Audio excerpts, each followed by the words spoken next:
What's up, everyone, and welcome back to another edition of Action Packed Sunday. But this week is a special double feature. Oh yeah, it's really interesting and perfect timing actually because it's Valentine's Day coming up this Wednesday. So, how ironic because today I'm looking at the Charlie's Angels movies. I was gonna save this for another time, but you know what? Why the hell not? So I decided let's lump this all together just in time for Valentine's Day. And also, the other reason why is because, believe it or not, actually remember watching one of these movies around Valentine's Day. It happened to be on television on Valentine's Day one year. So yeah, so that's why I decided to lump it together actually. But anyway. Let's get to it. So let's talk about Charlie's Angels. Obviously, based on the hit show back in the late 70s, early 80s. Of course, the show eventually, propelled Farrah Fawcett to superstardom, actually, all that. Then, of course, it eventually spawned two movies that came out in 2000, directed by McG and starred Cameron Diaz, Lu, and Drew Barrymore. And then I understand there was a reboot, and it flopped. And yeah, so... But anyway, let's look at the movies. So, do they hold up, and do they still retain some quality to the original show, actually? Yes and no, actually. So, I will say this, okay? After rewatching both these movies, I will say it definitely did borrow elements from the original show. I'm happy that they brought back John Forsythe to play Charlie, actually, in both movies, actually. So that's one good thing. The other cool thing was, I don't want to give too much away, the sequel, Full Throttle, Jacqueline Smith has a brief but cameo in one scene with Drew Barrymore. So I thought that was pretty cool. So any Charlie's Angels fans, guys, if you have not seen that movie or haven't seen that movie in a long time, I'd say go watch it again. So yeah, that would be one good moment I would say about the sequel actually. But yeah. I will say it has its moments. It's all too stylized. How I say it's like the cheese factor is there. I love the fact they injected some humor into the show because, both movies because the original show lacked kind of that. It just, but to be perfectly fair, this is but combining action, espionage into one. Actually, it's pretty much all the makings of what the show was actually. So. Yeah, at least it's following that, actually. But as for the plots, not so much. It starts out strong, but it just unravels into pretty much a revenge mission, actually. So, sorry to spoil that. So, the first movie, it's pretty much, the Angels are trying to find a software tech genius that's been kidnapped, actually. But then it turns out, it's pretty much, a revenge plot, trying to get back at Charlie.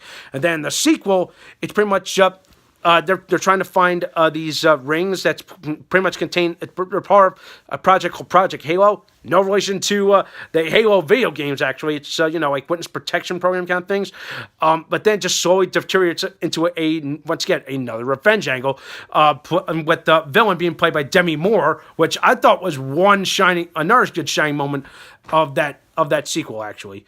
But what about everything else? Let's see. The character of Bosley, this is where it gets interesting. So the first movie, this is what I really liked about it. Yeah, Bosley was played by Bill Murray. Oh, yeah. So, yeah. I had mixed feelings about it because you could tell they was kind of hamming up, but at the same time, it's like, he's just not into it. But the sequel, I had Bernie Mac, actually. But what I understand was they're actually half brothers, actually. They're Bernie Mac his name, it's actually Jimmy Bosley, not John Bosley. So just for a record there. So if you guys are looking more into these movies, these guys are two different characters, actually. They're not the same, actually, okay? So, yeah, but I will say Bernie Mac what just lit up the sequel and he had some really funny lines and moments, actually. That's what I loved about the sequel. Not much else I can say there, but I will say that's another good thing that I liked about the sequel. Like I said, both these plots, it's pretty much they're both just de-evolve into revenge plot lines, and it's all against Charlie for some reason. It's like, okay, we get it. He's they have a vendetta for him, actually. But hey, at least they didn't just completely throw everything out the window. But I just didn't get it. But I will say, Demi Moore made a good villain. The first one, they had a few villains. You had I don't want to give too much of the story away.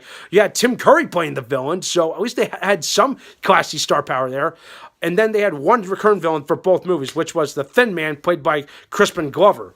Yes, from Back to the Future fame. So I kind of like that. But the sequel actually elaborated more on who the Thin Man is, actually. So I don't want to give too much away, but if you have not seen these movies in a long time or ever seen them, go watch them, actually. So overall, what can I say is that both these movies, they both have their ups and downs. I love the action. They're pretty. The three of them, they do a good job playing these good roles. The cameo in the sequel was just good. Passing the torch kind of thing. Whereas the first one, they didn't have any of that. So yeah. So if I had to pick which one was the better one, I would say the best of the worst would probably be the first, because the sequel it was the last part was just a train wreck. Actually, it was just not good. Actually, yeah. Yeah, pick your poison if you want to watch it. I'd say avoid the reboot at all costs. But I'd say the best of the bunch, if you want to go back to the good stuff, I'd say you could probably find the original Charlie's Angels stuff. Probably on Netflix, probably on your local MeTV station if you guys have that. I do have that station, so yeah, you can probably watch it then. So okay, so if I had to give these movies a score, I'm going to give the first movie 6 out of 10. The sequel a 4 out of 10, because it had some redeeming moments, but nothing just shoved together, actually. So definitely, I'd pick the first over the second one, because the first one, believe it or not, was a big hit at the box office. Sequel, not as much. So yeah, not to mention Roger Ebert just ripped all over the sequel. So yeah, that's pretty much all I can say there. Okay, so that in mind, go enjoy those movies if you want to check them out. Also, and have a good Valentine's Day. And that's all I'm going to say. Enjoy, thumbs up this video, subscribe to my channel, and stay tuned for some more awesome videos.